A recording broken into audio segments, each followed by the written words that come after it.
Halo teman-teman, apa kabar semuanya? Semoga dalam keadaan sehat dan berbahagia. Ketemu lagi bersama saya Fadil, kita masih di seri belajar basis data dengan PostgreSQL.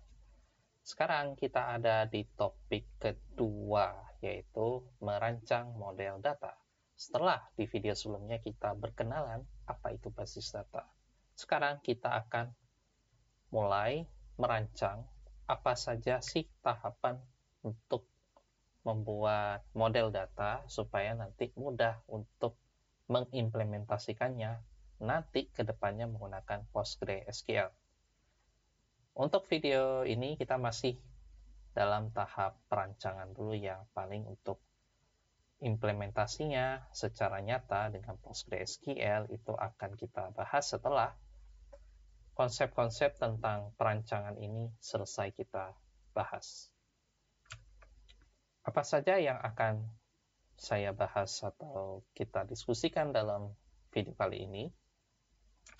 Yang pertama, kita akan berkenalan dulu dengan Entity Relationship Diagram atau yang disingkat dengan ERD.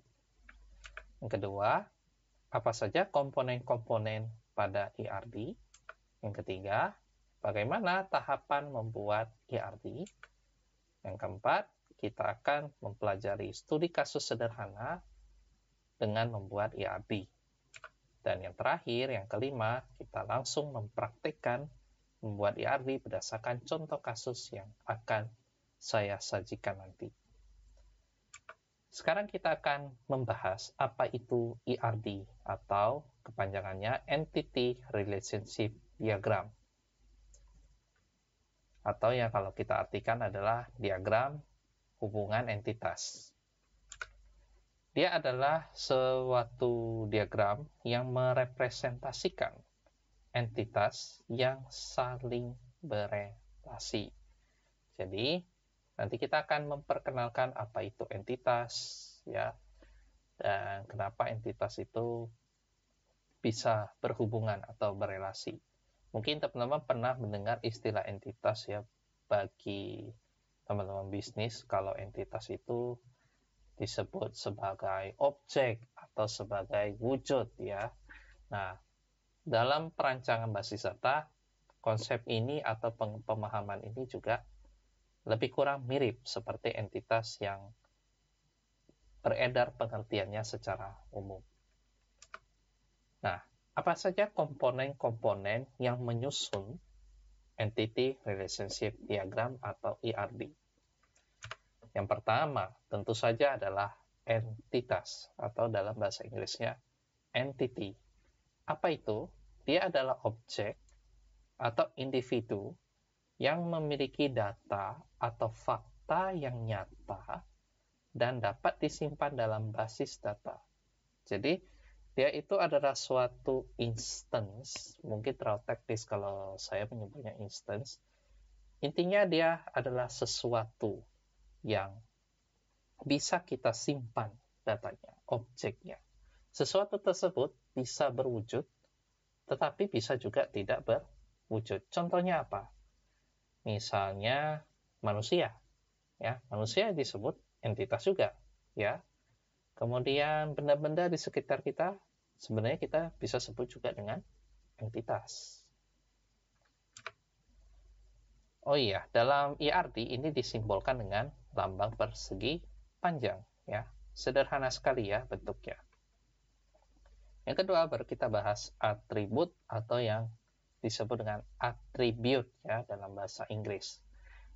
Atribut adalah karakteristik yang melekat atau menempel pada suatu entitas. Jadi setelah kita memiliki entitas, entitas itu memiliki atribut-atribut. Nah, atribut-atribut ini yang akan mendeskripsikan spesifik tentang entitas itu seperti apa. Ya, contohnya kembali lagi ke data manusia ya, atau entitas manusia. Apa saja sih atribut-atribut yang melekat pada manusia itu? Atribut yang memiliki data ya. Seperti apa? Contohnya, nama lengkapnya, tanggal lahirnya, jenis kelaminnya, tinggi badan, berat badan, dan lain-lain. Kemudian ada relasi atau relationship. Sesuai dengan namanya, relationship itu adalah hubungan antar entitas. Simbolnya adalah belah ketupat atau dilambangkan dengan diamond ya. Ini bentuknya juga sederhana. Nanti di sini belah ketupat ini yang akan menghubungkan entitas ya, seperti itu. Nah, atribut tadi saya agak ketinggalan menyebutkan bahwa simbol dari atribut itu adalah elips ya, atau lingkaran yang berbentuk lonjong seperti ini. Dan yang terakhir adalah garis hubung atau link ya. Dia adalah penghubung antara entitas dengan relasi dan atribut. Jadi, entitas yang melekat pada, atau lebih tepatnya atribut yang melekat pada entitas, nanti kita berikan simbol garis-garis ya. Begitu juga nanti ketika entitas ini akan dihubungkan dengan entitas lain dengan relationship atau relasi, itu juga akan kita gunakan garis hubung. Ya, ini adalah, kita bisa sebut ini adalah komponen pendukungnya saja. Sedangkan komponen-komponen pentingnya ya seperti entitas, atribut, dan relasi. Ya, garis hubung ini sudah pasti digunakan. Nah, apa saja tahapan-tahapan ketika kita membuat ERD atau kita merancang model data menggunakan diagram ERD? Yang pertama, kita tentukan entitasnya, ya, atau tentukan objeknya berdasarkan pengertian entitasnya tadi. Tentukan entitas atau objek atau wujud yang akan terlibat di dalam kasus tersebut, yang akan nanti saya contohkan di studi kasus ke depan ya. Yang kedua, kita akan tentukan atribut utama. Atribut utama itu apa? Adalah primary key ya, seperti yang sudah kita bahas di video sebelumnya mengenai istilah-istilah. Jadi istilah primary key ini akan sering kita gunakan. Untuk apa? Menentukan atribut mana yang merupakan atribut utama. Nah, atribut utama ini adalah dia suatu atribut yang datanya itu memiliki keunikan dengan data yang lain ya. Contohnya, kalau misalkan kita punya data siswa, contohnya ya, kita tidak perlu jauh-jauh ya, siswa. Data apa yang membedakan suatu siswa dengan siswa yang lain? Yang tidak mungkin sama. Ya, tentu saja nomor induk siswa. Ya, kalau misalkan atribut lain seperti nama lengkap, ada kemungkinan sama. Apalagi jenis kelamin ya, tentu di Indonesia jenis kelamin yang terdata cuma 2. Ya, begitu juga tempat lahir bisa sama, tanggal lahir bisa sama, dan lain-lain. Ya, jadi pastikan atribut yang kita seleksi itu sifatnya unik. Kemudian setelah kita menentukan atribut utama, kita daftarkan juga atribut-atribut yang lain yang dibutuhkan sesuai dengan kasusnya. Ya. Dan yang terakhir, setelah kita menentukan entitas, atributnya, beserta atribut utamanya, kita tentukan relasi atau hubungan antar entitas dan arah relasinya. Nah, sekarang kita akan mencontohkan dalam studi kasus. Studi kasus yang akan saya gunakan adalah sistem informasi sekolah. Nah, di sini permintaannya adalah buatlah rancangan basis data yang sederhana untuk sistem informasi akademis yang cakupannya di lingkungan SMA ya. Jadi kita membuat basis datanya sederhana dulu ya. Jadi ketika kita mempelajari sesuatu, kemudian pasti ada contohnya. Contoh yang diberikan ini haruslah yang mulai yang sederhana dulu ya, supaya yang baru belajar juga bisa memahami dan mengikuti. Nah, sistem informasi akademis ini sangat luas ya. Ada yang sekolah, ya di tingkatan sekolah, bisa TK, SD, SMP, SMA, atau pendidikan luar biasa, atau pendidikan tinggi, ya, seperti universitas, institut, atau ada akademi, atau kursus bimbingan belajar, pendidikan formal, non-formal. Ini sangat luas ya untuk sistem informasi akademis. Nah, sekarang kita persempit ruang lingkupnya, yaitu di SMA, ya, supaya lebih spesifik. Nah, langkah pertama, ya, sesuai dengan langkah-langkah membuat IRD tadi, kita tentukan dulu entitas yang terlibat. Nah, apa saja entitas-entitas atau objek-objek yang terlibat pada sistem informasi sekolah? Artinya, data apa yang bisa disimpan di sistem informasi sekolah tersebut, ya. Tentu saja ya ini tadi seperti yang saya jelaskan, ini adalah objek-objek yang terlibat dalam penyimpanan data. Objek bisa berwujud, bisa tidak berwujud, ya. Entitas ini ke depannya akan kita jadikan sebagai nama tabel ketika kita mengimplementasikannya. Nah, sudah ditentukan belum untuk entitas apa saja atau objek-objek yang akan disimpan di sistem informasi sekolah ini? Ya, saya akan tunjukkan 4 contoh entitas. Ada siswa, ada kelas, ada guru, ada mata pelajaran, ya. Siswa, ya, data siswa pasti teman-teman sudah sering lihat ya di buku absensi. Begitu juga kelas, ya, banyak sekali ruangan-ruangan kelas. Kalau di cakupan SMA ya ada kelas 10, 11, 12. Kalau yang ada penjurusannya, pada saat zaman ada penjurusan, biasanya lebih spesifik lagi di kelas sekian jurusan apa. Kemudian kalau misalkan setiap jenjang ada pembagian lokalnya lagi, itu dipecah lagi biasanya seperti itu, ya. Kemudian ada data guru. Ini tentu saja ya teman-teman sering menjumpai guru di sekolah, dan data beliau-beliau ini pasti disimpan ya dalam sistem. Kemudian mata pelajaran juga ya, tentu saja sistem informasi sekolah ya. Kalau teman-teman punya jadwal pelajaran pasti ada nama mata pelajarannya, ya. Nah, ini akan kita buat cuma secara sederhana. Nah, langkah kedua setelah kita menentukan entitas atau objek-objek, kita tentukan atribut utama yang disebut dengan primary key untuk setiap entitas, ya. Kita pastikan bahwa data pada atribut tersebut sifatnya unik.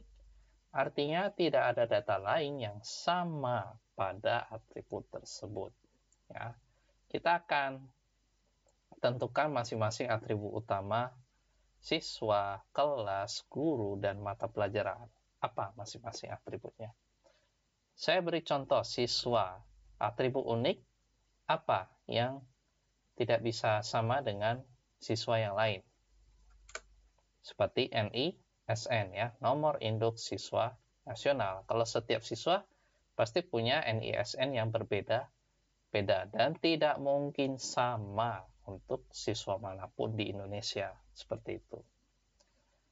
Begitu juga kelas, ya, ada kode kelas, ya. Setiap kelas ada kodenya sendiri-sendiri. Misalnya kelas 10 ada 10A, 10B, 10C, dan lain-lain. Kemudian untuk data guru tentu ada yang disebut dengan NUPTK.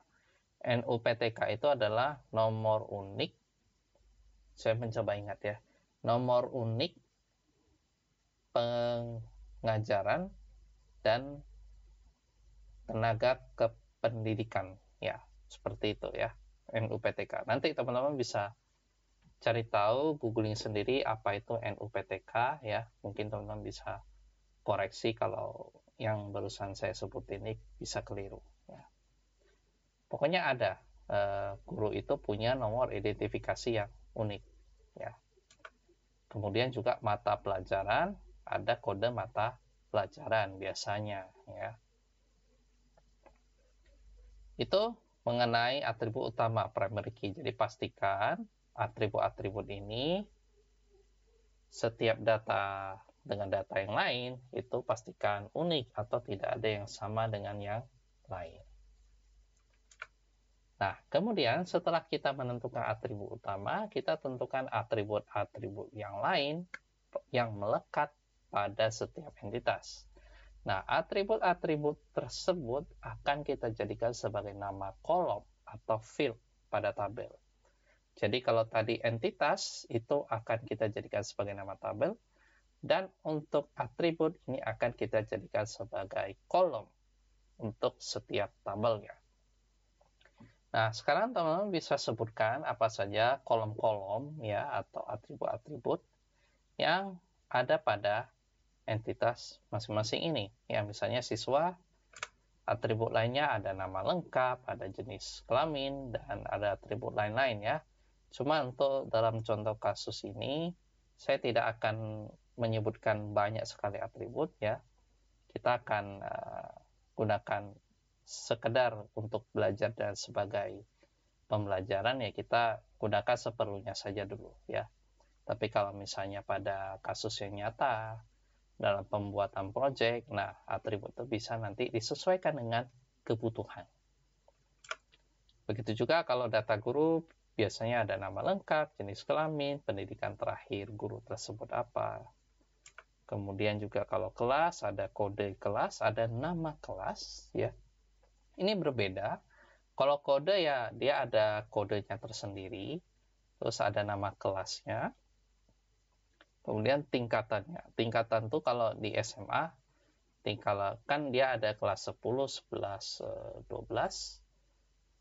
Kalau kelas 10 dia tingkat 1, kalau kelas 11 dia tingkat 2, kalau kelas 12 dia tingkat 3. Biasanya seperti itu ya. Nah, kalau untuk mata pelajaran, selain kode mata pelajaran, pasti ada nama mata pelajarannya tersendiri. Dan ini tidak jauh berbeda dengan kelas.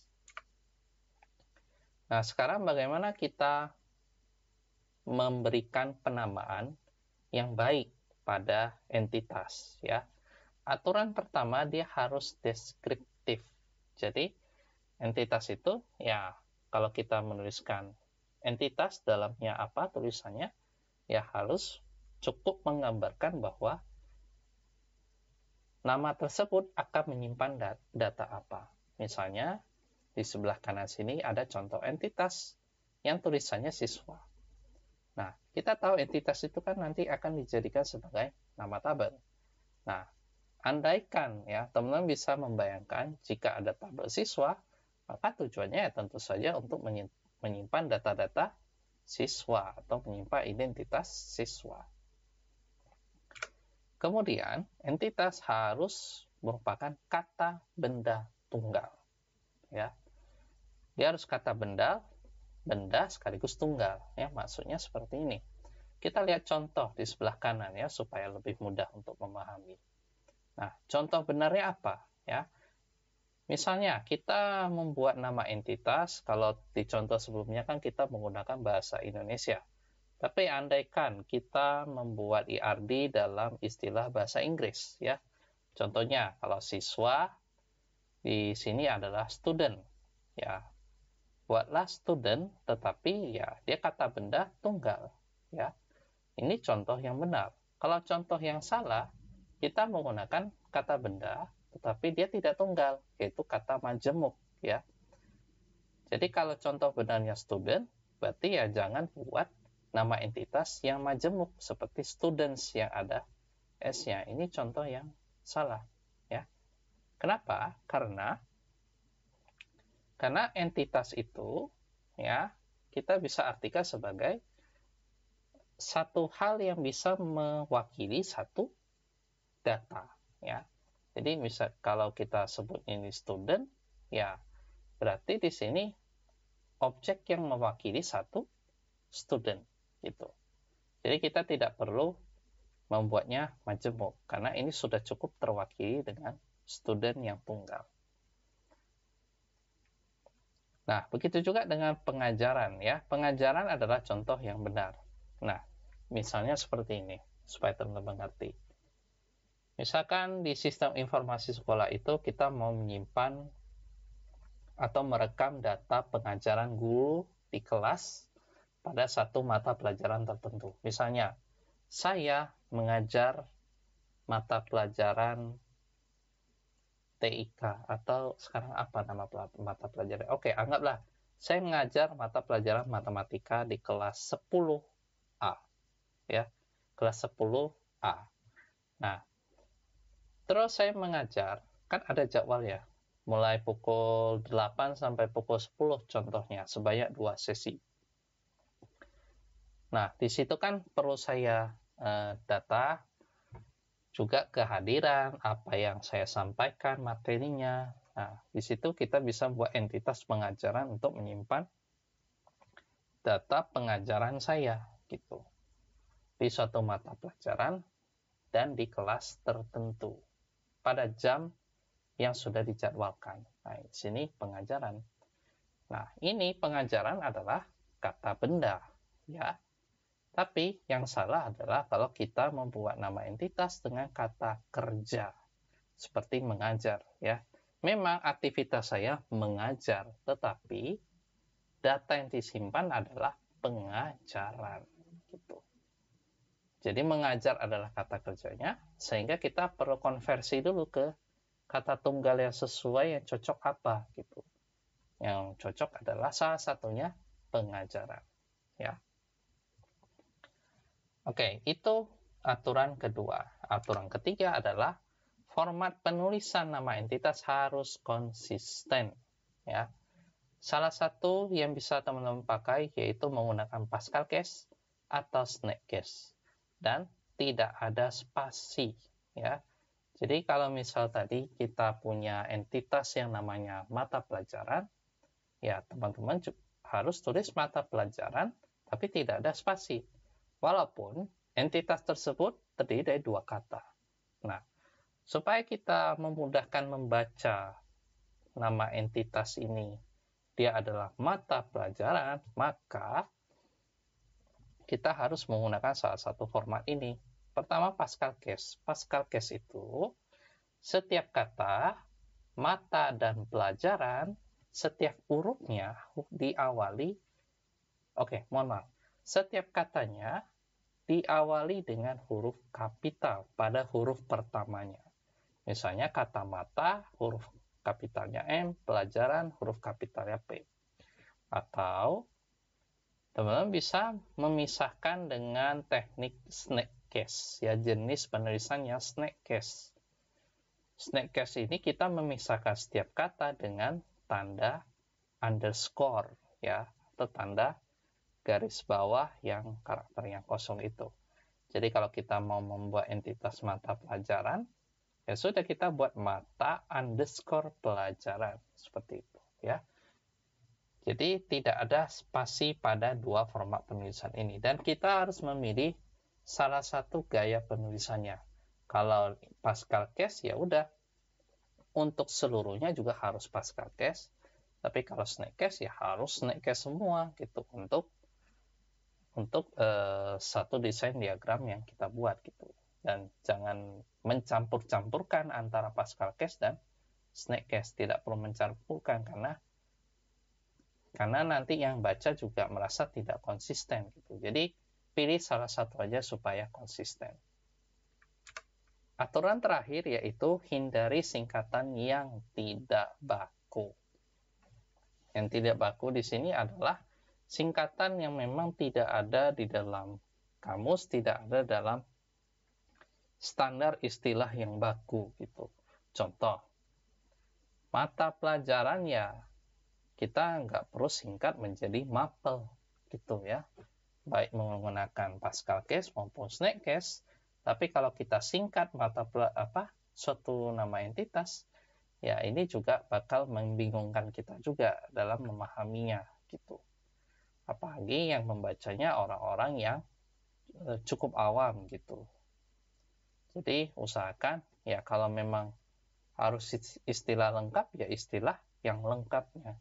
Kalaupun kita memang ingin terpaksa menggunakan singkatan, ya pastikan kita menggunakan singkatan yang memang sudah baku, sudah terdengar familiar, atau mungkin kalau dalam spesifik project ya sudah teknis didengar gitu. Cuman asalkan tidak membingungkan. Contoh tadi ya, ada pengecualian singkatan pada entitas siswa, kan ada NISN, nomor induk siswa nasional. Nah, di situ nanti teman-teman bisa menyingkatkan, membuat singkatan NISN tersebut, walaupun nanti kita akan bahas di atribut ya. Tapi yang jelas kita gunakan singkatan, kalau mau terpaksa gunakan singkatan, ya sebisa mungkin pastikan singkatan tersebut tidak membingungkan dan memang itu secara umum sudah standar atau disepakati. Tapi kalau mapel kan bukan sesuatu yang disepakati secara umum atau secara formal sebenarnya. Nah, itu untuk aturan penamaan entitas ya. Bagaimana untuk aturan penamaan atribut ya? Kalau aturan penamaan atribut ini tidak jauh berbeda sebenarnya dengan aturan penamaan entitas. Dia juga sama merupakan kata benda ya. Contoh di entitas siswa ada NISN, kemudian nama lengkap. Kedua kata ini ya adalah kata benda tentunya. Atau kalau teman-teman sering membaca tabel, data-data, statistik di papan pengumuman atau di media-media online, tentu kalau teman-teman perhatikan nama-nama kolomnya itu tentu saja tidak ada kata kerja di situ ya. Pasti biasanya kata benda. Nah, yang kedua adalah atribut utama atau primary key yang sudah kita bahas tadi harus digaris bawahi atau underline ya. Jadi tadi siswa ini kita tetapkan NISN-nya sebagai atribut utama atau primary key dan NISN-nya harus digaris bawahi tulisannya. Ketiga, sama seperti entitas, kita juga harus konsisten dalam format penulisan. Pilih salah satu antara camel case atau snake case. Dan tidak ada spasi juga. Jadi contoh, tadi ada atribut nama lengkap. Nama lengkap ini kalau camel case, ini berbeda dengan Pascal case. Kalau Pascal case tadi, setiap kata, nama dan lengkap, semua diawali huruf kapital. Tapi kalau untuk camel case, setiap kata diawali dengan huruf kapital hanya tidak berlaku untuk kata yang pertama. Jadi kalau nama lengkap, ya kata si nama ini tidak ada huruf kapitalnya. Hanya kata berikutnya dan seterusnya, kata lengkap, ya L-nya yang huruf besar atau huruf kapital. Atau bisa menggunakan cara seperti entitas, yaitu snake case ya, nama underscore lengkap. Dan sama seperti entitas, harus konsisten, pilih salah satu format penulisannya saja, jangan dicampur-campur ya, supaya tidak membingungkan. Nah, yang terakhir, hindari singkatan yang tidak baku ya, seperti entitas tadi, ada tanggal lahir, jenis kelamin, ya tulis saja dengan lengkap. Tapi jangan disingkat seperti tanggal lahir, TGL, lahir. Atau jenis kelamin disingkat dengan CK. Ya. Pengecualian tadi ya, seperti NISN, itu masih boleh kita jadikan sebagai contoh yang benar. Karena apa? NISN ada kepanjangannya sendiri yang sudah disepakati secara aturan, yaitu nomor induk siswa nasional. Seperti juga tadi kalau guru, nomor identifikasinya menggunakan NUPTK ya, yang kepanjangannya sudah ada aturannya, sudah ada pedoman tertulisnya, dan itu tidak masalah. Tetapi kalau singkatan seperti yang membingungkan tadi ya sebisa mungkin dihindari ya.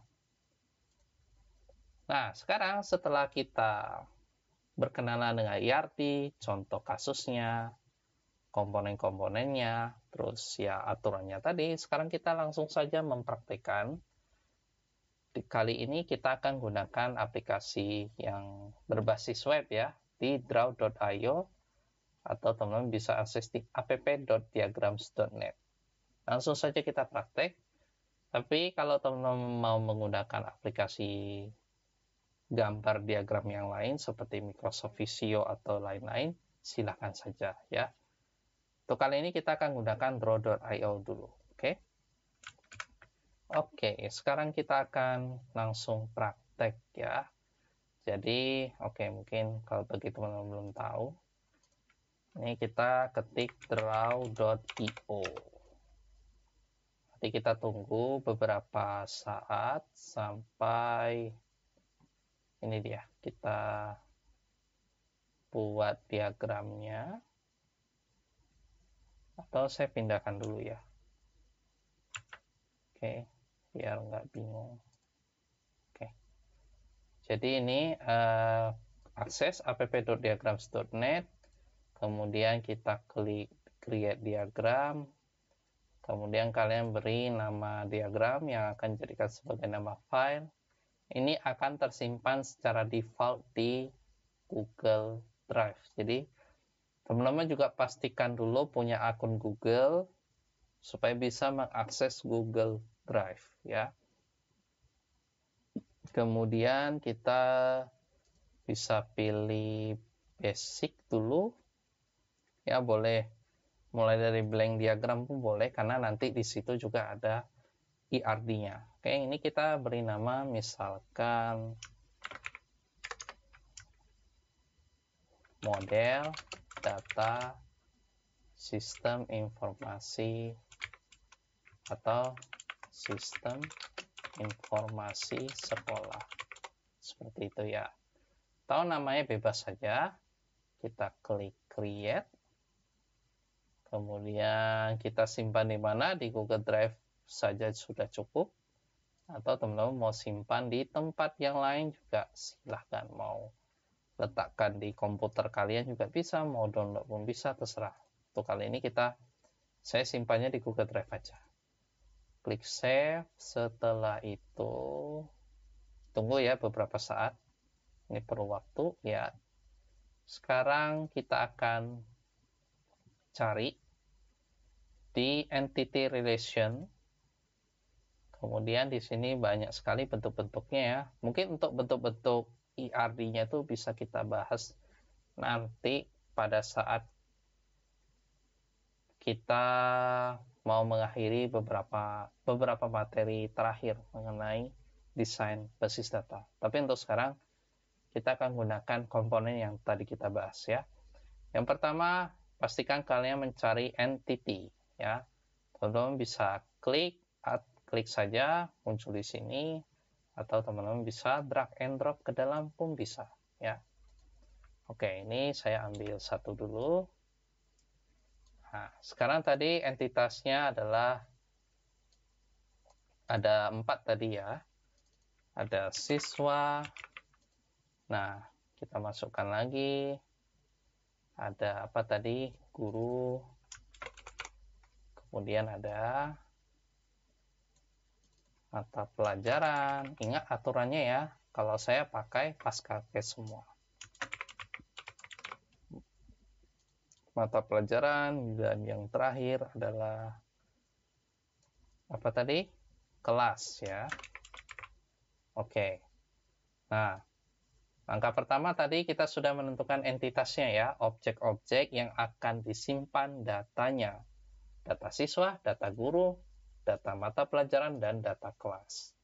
Nah, setiap entitas tadi kita harus tentukan atribut kuncinya ya. Jadi kita cari yang namanya atribut, drag and drop saja sudah cukup. Nah, siswa tadi atribut uniknya adalah nomor induk siswa nasional atau yang disingkat NISN. Jadi diklik, kalian bisa klik 2 kali atau klik saja langsung bisa edit ya. Ketik-ketik edit aja biasa juga udah bisa NISN. Dan ingat tadi atribut kunci harus kita garis bawahi. Jadi kita seleksi, kemudian di sini di sebelah kanan ada underline ya, atau kalian gunakan shortcut Ctrl U. Nih kalau sudah, kita bisa duplikat juga ya dengan cara Ctrl D ya untuk duplikat, atau teman-teman bisa Ctrl C Ctrl V juga bisa ya. Di sini kita drag and drop sejajar dengan entitas guru. Tadi nomor atribut utamanya yaitu NUPTK. Nah, kita bisa klik NUPTK, terus di sebelah kanan kita pilih teks, tab teks, kemudian kita underline lagi. Kemudian kita duplikat lagi ke bawah. Ini sejajar ya, ini sudah ada garis bantu ya untuk membantu kesejajarannya. Mata pelajaran ada kode mata pelajaran ya, kita cukup kasih nama atribut kode juga sudah oke. Kemudian kita duplikat lagi, ini kita juga kasih kelasnya ada kode kelas juga ya, ini tidak perlu saya ubah lagi. Oke. Kemudian setelah itu ya kita harus gunakan garis penghubung ya. Jadi siswa yang atribut yang melekatnya adalah NISN, ini harus kita kasih garis untuk menunjukkan bahwa atribut ini melekat pada entitas siswa ya. Caranya arahkan kursor mouse ke sini, kemudian ada tepi-tepi garis-garis ini. Nah, ini titik ini menunjukkan kita bisa membuat garis hubung dari sini gitu ya. Kita klik drag and drop ke kanan ke NISN ya. Tanda panahnya kita bisa hilangkan ya. Sebenarnya kita klik garis ini untuk menghilangkan ujung panah ini. Klik, kemudian kita ke style, kemudian di sini kita arahkan ke sini. Yang ada drop down panah ini kita pilih menjadi none ya, atau tidak ada panah ya. Kalau sebelah sini ini adalah garis pangkalnya dan ini garis ujungnya ya, tergantung arah teman-teman membuat garisnya dari mana ke mana. Oke. Pastikan ini garis lurus saja tanpa ada panah. Sama halnya dengan guru ke NUPTK, kita lakukan hal yang sama. Mata pelajaran kita lakukan hal yang sama, begitu juga dengan kelas. Nah, ini kita bisa pilih beberapa ya dengan cara tahan tombol kontrol, kemudian klik garis, klik garis, klik garis. Maksud dan tujuannya kita mau hilangkan panah juga ya. Kita klik, kita pilih yang garis, atau sampai yang tulisannya none. Kita klik di luar, maka garisnya tidak ada panah lagi.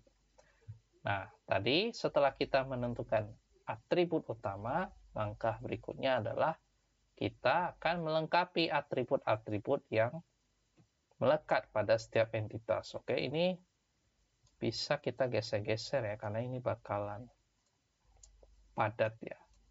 Kelasnya saya bisa geser. Caranya ya seleksi aja. Terus ya kalian bisa geser ke tempat yang diinginkan.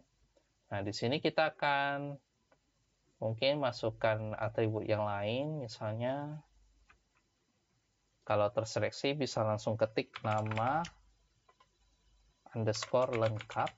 Ini saya akan gunakan snapcase ya untuk penamaan atribut supaya konsisten aja semuanya, dan bahkan supaya kita bisa membedakan mana entitas, mana atribut gitu. Begitu juga atribut lain, misalnya jenis kelamin, jenis underscore kelamin ya. Oke, ini kita bisa hubungkan juga ke sini dan ke sini.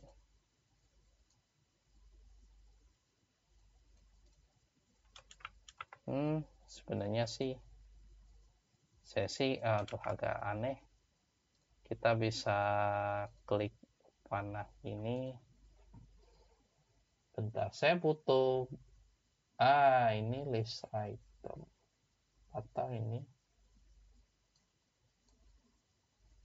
Oke, saya bingung ya. Tapi yang jelas ya ini kita bisa kasih garis lah pokoknya. Sebentar. Oh, ini kita bisa pakai line. Ini bisa juga untuk menghubungkan garis. Ya, teman-teman sesuaikan aja ya. Ini duplikat. Tempelkan ke sini. Kemudian ini bisa kita tambahkan ya atribut-atribut lain ya. Ini atribut lain misalnya. Ya, pokoknya teman-teman tambahin aja sesuai dengan kebutuhannya ya. Ini saya akan pause sejenak. Saya akan selesaikan atributnya. Nanti kita akan kembali. Oke. Ya, ini dia ya hasil akhir diagramnya, dan ini harusnya sesuai dengan apa yang sudah saya tunjukkan di awal contoh tadi. Ya, seperti inilah bentuk jadinya. Untuk sementara ya seperti ini bentuknya ya. Ada entitas siswa guru, mata pelajaran kelas, beserta atribut-atributnya.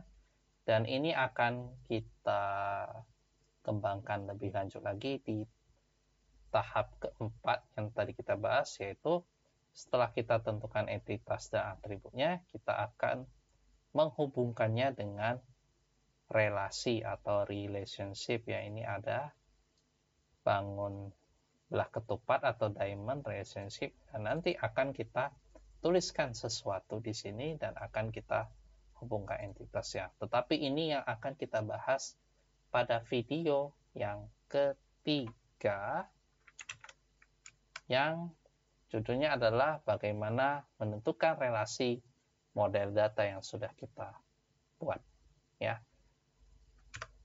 Ya, demikian pembahasan kita pada hari ini. Terima kasih sudah menyaksikan. Sampai ketemu di video selanjutnya.